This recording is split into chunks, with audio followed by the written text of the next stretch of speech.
అంబోధర శ్యామల కుంతలాయై అతి ప్రవాసామ్ర జటాధరాయ గిరీశ్వరాయై నిఖిలేశ్వరాయ నమః శివాయై చ నమః శివాయ. చాలా విశేషమైనటువంటి అనుభూతి ఇవాళ నాకు లభించింది.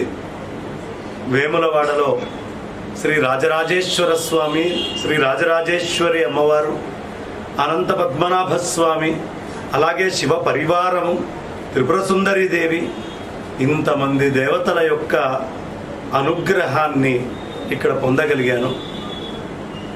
ఈ వేములవాడలో అత్యంత వైభవమైనటువంటి, అద్భుతమైనటువంటి, మహత్తరమైనటువంటి, మహాదివ్యమైనటువంటి కార్యక్రమం ఒకటి చేపట్టడం జరుగుతోంది.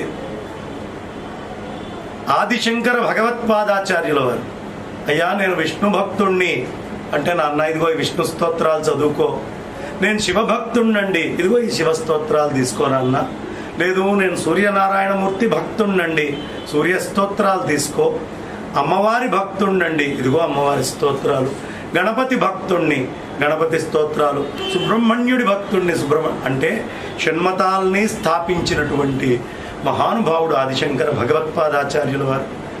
అదేవిధంగా పంచాయతన పూజని స్థాపించి శివకేశవుల మధ్యలో భేదం చూడకండయ్యా, ఆ భేదము చూసినంత మాత్రానే విశేషమైన నరకాలను పొందుతారు అని చెప్పి ఈ దేశంలో ఆ సామరస్యము అనేటటువంటిది శివ, విష్ణు, అంబిక, సూర్య, గణపతి, సుబ్రహ్మణ్య ఆరాధనల్ని పునఃప్రతిష్ఠ చేసినటువంటి మహానుభావులు, వేదాంత విద్యని అందించినటువంటి మహానుభావులు. కానీ ఆ మహానుభావుల యొక్క కీర్తిని, ఆ గొప్పతనాన్ని ఎంత మనం చేసినా ఆయన రుణాన్ని తీర్చుకోలేము.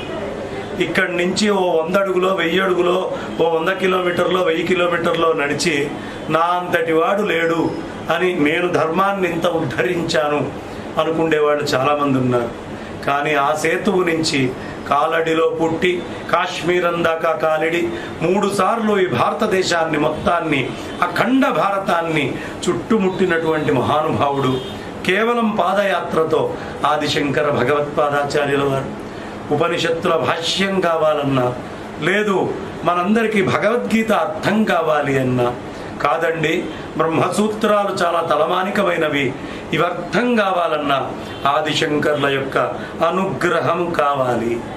మరి అలాంటి జగద్గురువులైనటువంటి ఆదిశంకర భగవత్పాదాచార్యుల వారికి మోడీ గారు అద్భుతంగా కేదార్నాథ్లో 2019 ఎలక్షన్స్లో నేను గనక మళ్ళీ గెలిస్తే ఇక్కడ శంకరులను ప్రతిష్ఠ చేస్తాను అని శిఖరాయమానంగా 12,000 అడుగుల ఎత్తు మీద ఉన్నటువంటి కొండ మీద 12 అడుగుల విగ్రహాన్ని, రాతి ఏకశిలా విగ్రహాన్ని ప్రతిష్ఠ చేశారు. ఆ తర్వాత శృంగగిరిలో అనంతశ్రీ విభూషితులు భారతీ తీర్థ మహాస్వామి చరణుల యొక్క సువర్ణ భారతీ మహోత్సవం 50వ సంవత్సరము సన్యాసాశ్రమం తీసుకున్న సందర్భంలో అనంతశ్రీ విభూషితులు విధుశేఖర భారతీ స్వామి వారు 32 అడుగుల విగ్రహాన్ని ప్రతిష్ఠ చేశారు. అలాగే నర్మదా నది మొత్తాన్ని కమండలంలో బంధించి ఒక్క కమండలంతో మొత్తం నర్మదని నింపి మళ్ళీ నర్మదా నదిని అనుగ్రహించి వదిలిపెట్టి నమామి దేవి నర్మదే త్వమామి పాద పంకజమని ఓంకారేశ్వరంలో 108 అడుగుల ఎత్తు ఆదిశంకర భగవత్పాదాచార్యుల వారి యొక్క విగ్రహాన్ని అక్కడ మధ్యప్రదేశ్ ప్రభుత్వము ప్రతిష్ఠ చేయడం జరిగింది. కానీ విశేషంగా తెలంగాణ ప్రాంతముతో ఆదిశంకర భగవత్పాదాచార్యుల వారికి విశేషమైనటువంటి అనుబంధం. ఆదిలాబాద్ వెళ్ళినా, వేములవాడ వచ్చినా, అబే లేదండి మేము తెలంగాణలో వరంగల్ ప్రాంతానికి వెళ్తాము, లేదు ఇంకొక నల్గొండ ప్రాంతానికి వెళ్తాము, ఏ జిల్లాకి వెళ్ళినా ఆదిశంకర్ల యొక్క పదస్పర్శ తెలంగాణ ప్రాంతం అంతా కూడా సుస్పష్టంగా మనకు గోచరిస్తుంది. అలాంటి ఆదిశంకర భగవత్పాదాచార్యుల వారిని విగ్రహాన్ని 108 అడుగుల విగ్రహాన్ని అద్భుతంగా ఇక్కడ ప్రతిష్ఠ చేయాలి అనే ఉద్దేశ్యంతో మా ఆచార్యుల వారు కంకణం తీసుకోవడం, దానికి మా దేవాలయ ప్రధాన అర్చకులైనటువంటి శాస్త్రి గారు కూడా నేనున్నాను అనే పదం చెప్పడం, ఈ ఇరువురు దిగ్విజయంగా ఈ కార్యక్రమాన్ని ముందరికి తీసుకెళ్ళడానికి పూనుకోవడం, అందులో నాకు కూడా కొంత పాత్ర దొరికే భాగ్యాన్ని శృంగగిరి జగద్గురువుల అనుగ్రహంతో కలిగించడం. కాబట్టి వాటి నుంచి ఆదిశంకర భగవత్పాదాచార్యుల వారికి 20 ఎకరాలలో 108 అడుగుల అద్భుతమైన దివ్యమైన భవ్యమైన నవ్యమైనటువంటి జగద్గురువుల యొక్క విగ్రహ ప్రతిష్టకి ఆరంభోత్సవంగా మొదలుపెట్టాం. దాని సందర్భంలో మా ఆచార్యుల వారు 108 అడుగుల 108 కిలోల రచిత ఒక ఉత్సవ మూర్తిని సంసిద్ధం చేశారు. శంకర భగవత్పాదాచార్యుల వారికి నిత్యము అర్చన నిమిత్తం ఇది 108 కిలోల సువర్ణమూర్తిగా 108 అడుగుల ఎత్తైనటువంటి శంకరుల యొక్క ఆ ఉత్సవానికి ఆరంభోత్సవంగా ఇవాటి నుంచి భూమిని సేకరిస్తూ ఉన్నారు. ఇది చాలా చిన్న విషయం. బాగా సంపన్నులు ఎవరైనా అనుకుంటే శాశ్వతంగా భూమి మీద నిల్చొని ఉండాలి అనే కోరిక వాళ్లకు ఉంటే ఇక్కడ జరిగేటటువంటి కార్యక్రమంలో భూదానంలో పాల్గొనండి. 20 ఎకరాలలో అద్భుతంగా ఆధ్యాత్మిక నగర రాజధాని ఎప్పుడవుతుంది అంటే రాజరాజేశ్వరుడు రావడం వల్ల అవుతుంది.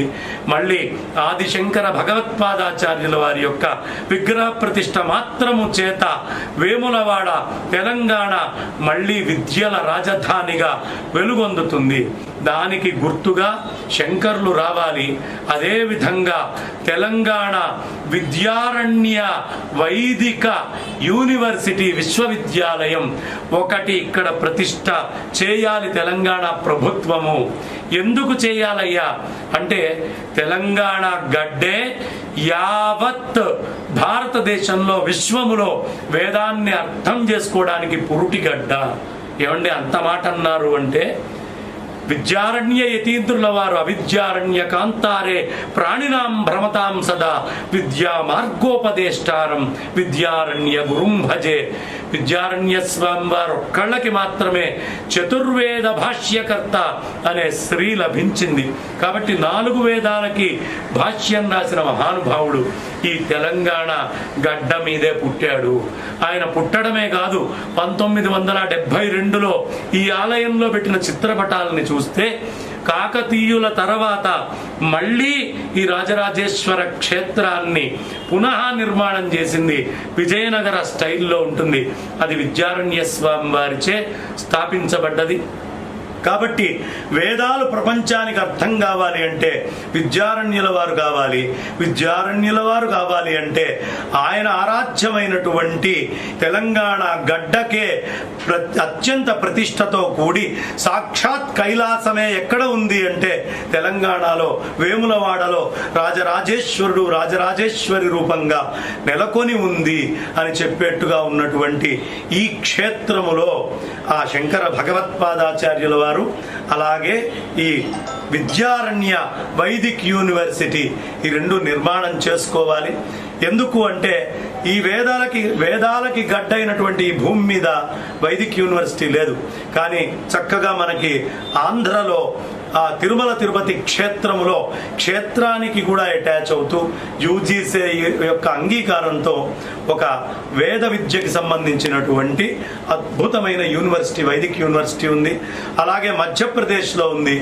మళ్ళీ ఆ కీర్తి దశ దిశలా రావాలి అంటే ఇవాళ ఉన్న తెలంగాణ ప్రభుత్వం పూనుకొని వైదిక విద్యారణ్య వైదిక విశ్వవిద్యాలయ నిర్మాణం ఇక్కడ రాజరాజేశ్వర స్వామి క్షేత్రముతో అనుబంధము చేసి గనక నిర్మించినటువంటి ముఖ్యమంత్రులైన అధికారులైన మంత్రులైన ఇక్కడ పాల్గొనుండేటటువంటి వాళ్ళైనా ఇక్కడ ఉన్నటువంటి భక్త జనమైన ఇక్కడ నిత్యము అర్చన చేస్తున్న బ్రాహ్మణోత్తములైన అందరూ శాశ్వతంగా చరిత్రలో నిల్చొని ఉంటారు.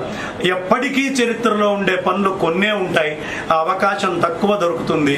ఉన్ననాడు దీపం ఉన్ననాడే ఇల్లు చక్కబెట్టుకున్నట్టు బలం ఉన్ననాడు, అధికారం ఉన్ననాడు ఎవరు ఈ పని చేస్తారో శాశ్వతంగా చరిత్ర పుటల్లో నిలిచిపోతారు. కాబట్టి అలాంటి దానికి నాందిగా అడుగులు వేయాలి అని మాన్య ముఖ్యమంత్రి వర్యులు రేవంత్ రెడ్డి గారిని, అలాగే మాన్య ప్రధానమంత్రి శ్రీ నరేంద్ర మోడీ గారిని, మన కిషన్ రెడ్డి గారిని, బండి సంజయ్ గారు అయితేనేంటి, అలాగే ఈ కరీంనగర్ జగిత్యాల దగ్గరలో మంథానికి సంబంధించిన శ్రీధర్ బాబు గారు అయితేనేంటి, మన ఎమ్మెల్యే గారు అయితేనేంటి, వేములవాడ ఎమ్మెల్యే గారు అందరూ కూడా పూనుకొని గవర్నర్ గారిని ఇప్పుడు ప్రెసిడెంట్ గారు వస్తే వారికి విన్నవించుకోవడానికి వెళ్ళారు. ప్రెసిడెంట్ గారు కానీ అందరూ కలిసి శృంగగిరి జగద్గురువుల యొక్క సంపూర్ణ ఆశీస్సులతో విద్యారణ్య స్వామి వారు శృంగేరికి 12వ జగద్గురువులు, వారి ఆశీస్సులతో అద్భుతంగా ఇక్కడ యూనివర్సిటీని, ఆదిశంకర్ల విగ్రహాన్ని ఈ రెండిటిని ప్రతిష్ట చేసి ఈ వేములవాడని, తెలంగాణని ఆధ్యాత్మిక రాజధానిగా ఈ ప్రపంచం మొత్తానికి శిఖరాయమానంగా, ఎందుకు అంటే అక్కడ శ్రీచక్రం మీద స్వామివారి యొక్క లింగ ప్రతిష్ట జరిగింది. బిందువు అంటారు, అంటే పరమాత్మ బిందువు అయితే త్రికోణ వసుకోణ దశార యుగ్మాలన్నీ అమ్మవారిగా ఉంది. అమ్మవారి శక్తి ఉంది, బిందువుగా అయ్యవారు ఉన్నారు, జగద్గురువులు కూడా వస్తున్నారు. కాబట్టి ఇది విశ్వవిద్యాలయము అని చెప్పడంలో అనుమానం లేనటువంటి గడ్డగా మారుతుంది. ఇక్కడ ఉన్న కోడెల సాక్షిగా ఎవరు ఈ పనిని చేస్తారో శాశ్వతంగా చరిత్రలో ఉండిపోతారు అని దీనిని డిమాండ్గా, అభ్యర్థనగా మేమందరం కూడా ఇవాళ ఉన్న తెలంగాణ ప్రభుత్వానికి, అలాగే భారతదేశ ప్రభుత్వానికి, యూజీసీలకి అన్నిటికీ విన్నవించుకుంటూ ఈ కార్యక్రమాన్ని దిగ్విజయం చేయడంలో భక్తులు అందరూ కూడా పాల్గొనాలని, విశేషమైనటువంటి సంఖ్యలో దీంట్లో పాల్గొని తృణమో ఫలమో ఎవ్వరికి ఏది సాధ్యమైతే అది చేయాలని కోరుకుంటూ, ఒక్క ముక్కలో చెప్పాలంటే భూమి నాది అని నా భూమి పక్కున నవ్వు. ఎవడైనా ఈ భూమి నాది అంటే భూమి నవ్వుతుంది. కారణం నిన్న నాదనోడన్నాడు, మొన్న నాదనోడన్నాడు, ఇవాళ నాదనోడంటున్నాడు, రేపు నాదనేవాడు పుట్టే ఉన్నాడు. కాబట్టి భూమి నీ చేతిలో ఉన్న నాడే భూదానం చేసుకో. దానహీనుని చూచి ధనము నవ్వు. జేబులో డబ్బు పెట్టుకొని తిరిగినంత మాత్రాన ఆ డబ్బుతోటి ప్రయోజనం లేదు. అకౌంట్లలో డబ్బులు పెట్టుకొని మొత్తం బీరువాల్లో పెట్టుకున్న వాటి వల్ల ప్రయోజనం లేదు. ఉత్తర జన్మంలో కూడా ఉత్తమమైన కర్మ ఉండాలి అంటే వైకుంఠంలో భూమితో పాటు చెంచలైనటువంటి లక్ష్మీ అమ్మవారి అనుగ్రహం కూడా మీకు కావాలి అని కోరుకుంటే ధనము రూపములో చక్కగా స్వామివారి యొక్క ఈ కార్యక్రమానికి సహకరించండి. ఈ రెండూ నా దగ్గర లేవండి, సేవగా చేయండి. కథన భీతుని చూచి కాలుండు నవ్వురా. అమ్మో అవి పెద్ద పనులు అని తప్పించుకోకండి. మా సీతారామ ఆచార్యుల వారు అంతేనా, ఆచార్యుల వారితో, అలాగే మా రాజేశ్వర శర్మ, రాజేశ్వర శర్మ గారితో మనం అందరం కలిసి అడుగులు వేద్దాం. ఎలా అడుగులు వేద్దామయ్యా అంటే, వాళ్ళు కథనంలో యుద్ధానికి దిగారు, ఇక మనం కూడా వెనకాల యుద్ధంలో దిగుదాం. వాళ్ళు ఎక్కడికైనా వెళ్తున్నప్పుడు మనం ఇవ్వలేకపోతే అయ్యా ఇచ్చేటటువంటి వాళ్ళ దగ్గరికి వెళ్ళి ఇది చెయ్యండి ఉత్తమం అనే మాట చెప్పి మనం మృత్యువు వచ్చే లోపల ధర్మాన్ని సాధిద్దాం, మనం అనుకున్నటువంటి కార్యాన్ని సాధిద్దాం. జగద్గురువుల్ని వేములవాడలో మనందరి యొక్క హృదయాల్లో కూడా ప్రతిష్ట చేసుకుంటూ వైదిక విద్యలకి ఆలవాలంగా ఈ వేములవాడ తయారవ్వాలని కోరుకుంటూ ఈ కార్యక్రమంలో విశేషంగా కవర్ చేసి ప్రపంచానికి అందించాలి అని ప్రయత్నిస్తున్నటువంటి మీడియా మిత్రులందరికీ, ప్రింట్ మీడియా, ఎలక్ట్రానిక్ మీడియా మిత్రులందరికీ కూడా ధన్యవాదాలు తెలియపరుస్తూ దీన్ని విశేషంగా అవసరమైన వాళ్ళందరికీ అందేదాకా కూడా సహకరించాల్సిందిగా, మీరందరూ వెంట ఉండాల్సిందిగా కోరుకుంటూ నా వాణికి విరామాన్ని ఇస్తున్నాను. స్వస్తి.